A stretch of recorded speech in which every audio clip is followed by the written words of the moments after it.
My sister Rosemary is my favourite person in the world. And when people who know me meet her for the first time, they often say, "Oh, you are so much like Jim." To which she replies, "No, he is so much like me." Because Rosemary is my older sister. She was a big influence on me growing up, and she still is now, so many things about me do in fact come from her. I think St Barnabas in the early church faced the same problem that Rosemary does. If you know anything about Barnabas, it's probably that he was a companion and a helper of St Paul. But in fact, it's the other way round. Barnabas was the Christian first. He was the leader in the church first, and he was the one who mentored and supported St Paul.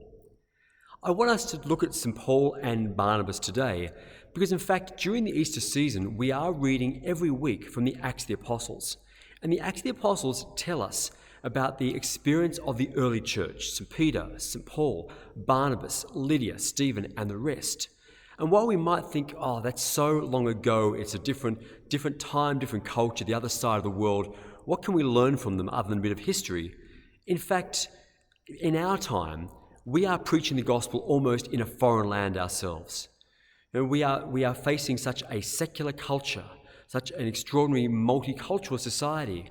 We face a youth culture and a social media culture which many of us, myself included, are really quite ill-equipped to navigate. And so in many ways, we can look to the book of Acts and see how did Paul navigate new cultures, new places, new experiences, and learn from him and learn from the others in the early church. So let's have a look at what we see Barnabas particularly doing today in Acts chapter 9, the first reading we hear at Mass. We hear that Barnabas took charge of Paul and brought him into the Christian community. Now that's important because Paul was an outsider. Paul, of course, had been the great persecutor of Christians, so it's no wonder people didn't trust him or people didn't like him. But so we hear that Barnabas took charge of him. He introduced him to the other Christians and he vouched for him. He told the story of what God had done in Paul's life, the extraordinary conversion and call that Jesus placed upon Paul's heart, and why Paul was now a safe person and someone they should embrace in their community. So much of what we do in Christian ministry in church is exactly what Barnabas did. It is that we are about welcoming and engaging people who are on the outside and bringing them in. Because being welcomed into the community of the church actually is symbolic of being welcomed into God's favour and God's love. In the early church, being the body of Christ, there was no distinction between the body of Christ being the people and the body of Christ being Jesus himself. To belong to Christ meant to belong to the church and vice versa. And it really is still, and should still be the same for us today. So our welcome, our engagement of people and bringing them into the life of the community is us bringing people in to know and love Jesus. And so our ministry of hospitality is so vital. Now, at St Gerard's, here I've been asking people, oh, how long have you been in the parish? And the answer is almost always measured in decades, not just in years. It's wonderful that there are so many people at St Gerard's who have been in the parish for so long, and it's such a strong, stable community where people know each other well and love each other. And I see that occasionally even at funerals where people come back. The depth of the bonds people have with one another is just incredible. But the risk of having a really strong community is that people often who are new recognise that they don't belong and don't fit in. And it's often very hard to make your way into a new community when everyone else already knows each other so well. It's why the role of our welcomers, our greeters at Mass, is so significant. As a very entry point to say, hello, welcome, I'm glad you're here, is to do what Barnabas did. But beyond that, it extends more than just welcoming at the start. It means also continuing after Mass to actually introduce a new person to our friends and say, hey, come and meet such and such. I think you'd like them. I think you'd get on well. It's what we do in the Alpha program, where in fact on the very first week, our leaders stand at the door to greet our guests and bring them in and try and make connections with other guests and other leaders. It's what we do in our Parent Connect gatherings, where Lucia Smith and Louise Colmeyer and I try to welcome and engage new families who are seeking to bring their children into Catholic schools. It's what we do in our baptism workshops, and indeed in so many of our ministries. It is about connecting and engaging and welcoming people in. This is how we build a church. It is by that personal, loving invitation to others. We can have the most wonderful Mass. We can have the greatest worship, the greatest music, the best preaching, the best everything. But if people don't feel like they're welcome to belong here, it might never actually touch their hearts.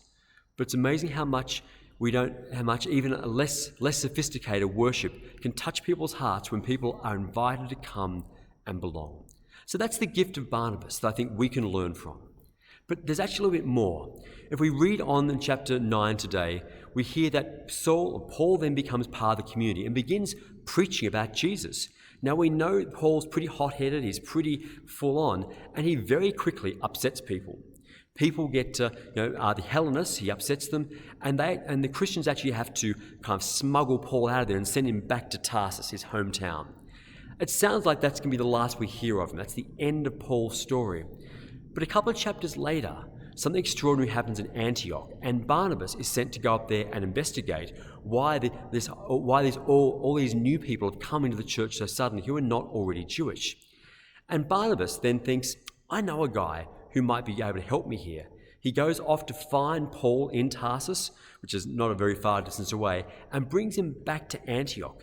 And then what Barnabas does is that Barnabas mentors Paul into a pastor's role. He teaches him how to work amongst a community. And for a year, Barnabas and Paul work side by side and build up what is perhaps one of the strongest communities of the early church.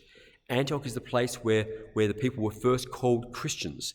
They first become identifiable, unique people as followers of Jesus, not just as a branch of Judaism. And so that's the second thing we learn from Barnabas. It is to mentor others into ministry. And a lot of ministry we do is in pairs. So often in our catechist, we'll have an experienced catechist bring a new person in as a helper and help train them up so they then can be teaching a class as well. The St Vincent de Paul Society always visit people in pairs. And again, a newer person can be mentored by a more experienced person. Of course, it's what we're doing here in the parish with Ian, our seminarian. Just as Harry Kennedy mentored me 25 years ago, I love that I get to mentor him and also to mentor Richard Howing, our deacon aspirant. Again, it's doing what Barnabas did, but not just me. We're all involved in that. Those of us who are involved in ministry have the wonderful opportunity to bring new people on board and say, I think I know someone who might be good at this. Was St. Paul always a magnificent preacher? Was Paul always destined to be the great missioner to the Gentiles? We don't know. It may be he never would have been if not for Barnabas' mentoring. That's a difference it can make. If we look out and think, I think I can bring someone in here, I can get someone else involved, then we are doing the kind of great work that Barnabas did, the kind of work that built the early church, the church which has apostolic foundations that we stand on. We need to try and do the same things that they did today.